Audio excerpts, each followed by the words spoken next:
Our Shastras talk about that once you cross these 5 chakras, or once you have mastery over Panchabhutas or the Dvandvas, you enter into higher zones. Now you are liberated. You are free from this bondage of life, bondage of incarnation.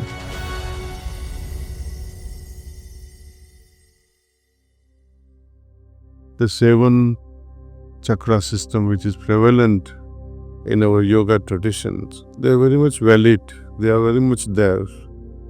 And this is how we understand, starting with Muladhara, Swadhisthana, Nabhi chakra, then Hridaya chakra. Then comes our Kanta chakra, then this Trikuti. So that is 6th, and the 7th will be our Sahasradal Kabal. These lower 3 chakras are common to all of us, including the animal kingdom. What makes human being different is the quality of the heart chakra. Muladhara is mainly all about earth element. Muladhara means fundamental support. Without it, nothing can exist. No human being can survive. So it's very requisite center. Now going beyond Kanta chakra, further up Agya chakra, and going up to Sahasra Dal Kamal, it's a traditional way of looking at it. But as the yogis or the practitioner of yoga, when you are guided properly by a yogi of caliber, then you will see, you will experience that even at each individual chakra, for example, heart chakra or the Atma chakra or the fire point or water point, there is expansion ad infinitum. And without Guru's help, one may go on expanding at one particular chakra without coming out of that expansion. And this is what we call Avdota state. In Avdota state, you go on expanding and expanding in one particular level of one chakra only. This is what we call that you are trapped in a vortex and are not able to come out of it. You need external force, external power to get us out of that whirlpool that has trapped you and made you a kind of Avdota. Now, what is so different beyond this Trikuti? Once we cross these 5 fundamental chakras in the heart region is all about these opposites. These Panchabhutas play a kind of a beautiful game, positive as well as negative, depending on our intentions. Just as we talked about 5 C's representing each chakra: contentment at the heart chakra, Atma chakra representing calmness, fire point representing compassion and care, 4th one, water point, water chakra, it is all about courage. Visuddhi chakra is all about clarity. Now, does that mean that only these qualities manifest? No. It also includes a wide spectrum of its opposite. So there is a swing, the whole spectrum between clarity and lack of it.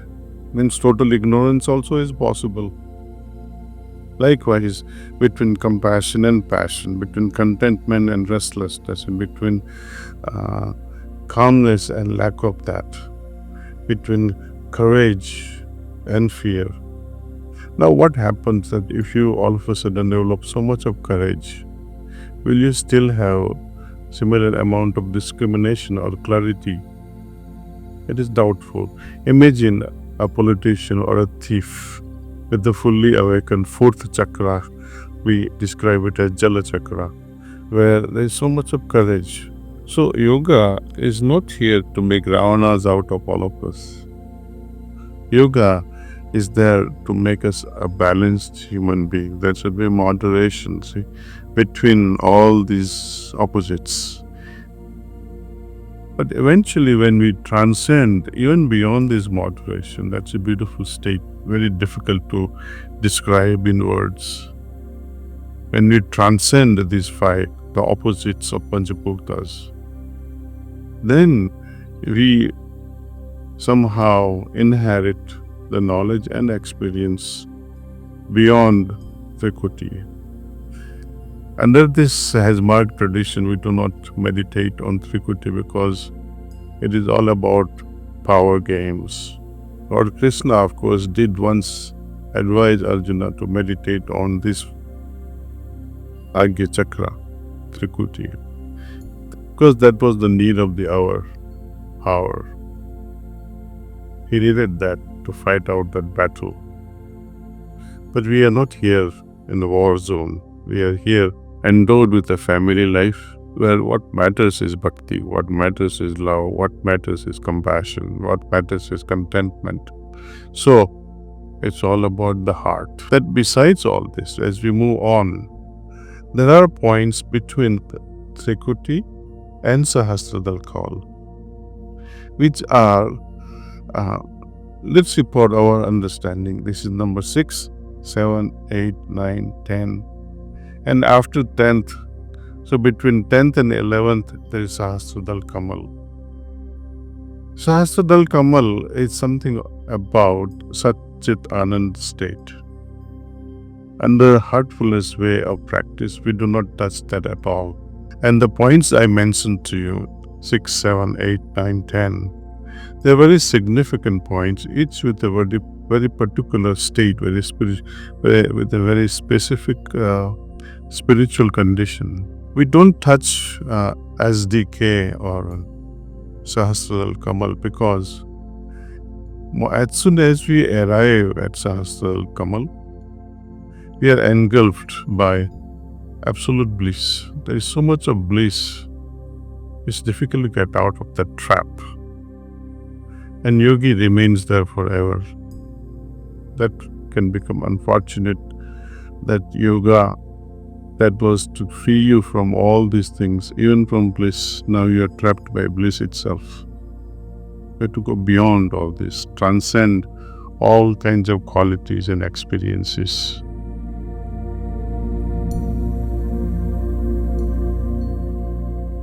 Heart chakra plays its pivotal role in our daily life 24/7. For that, we ought to know the nature of Hridaya Chakra before we go any further. Let me explain. If a chakra is to be compared with a star, or a flower, or a knot, the chakra, especially the heart chakra, is not merely a star, but a constellation filled with many star systems. They all are made up of Panchabhutas. The first chakra, heart chakra, is largely composed of earth element. The next chakra, which is Atma chakra, which is mainly constituted of Akasha or the sky element. The third chakra is all about fire element. Fourth chakra within that complex system is the water element. The fifth is here, Vishuddhi chakra. That is made up of air element, total 5. And that's why our Shastras talk about that once you cross these 5 chakras, or once you have mastery over Panchabhutas or the Dvandvas, you enter into higher zones. Now you are liberated. You are free from this bondage of life, bondage of incarnation. That doesn't mean that you will not come back. You will come back, perhaps, if you wanted to come back. So that is the freedom one enjoys, a state of liberation.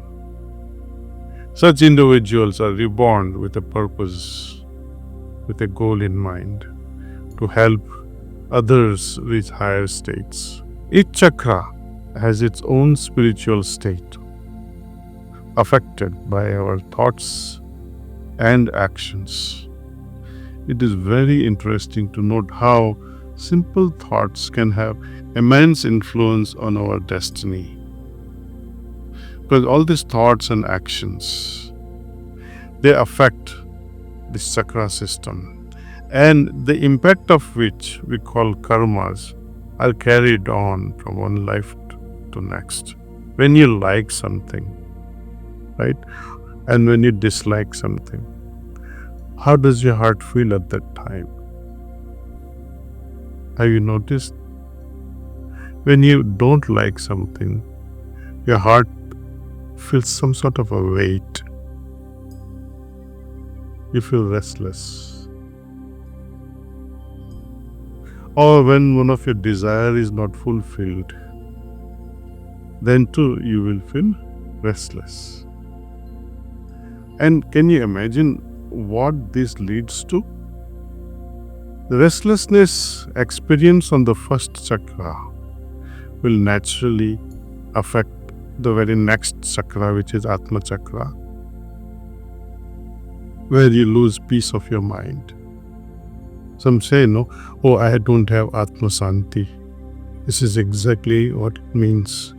Restlessness of the heart affecting the next chakra, where you feel lack of peace. You lose peace of mind.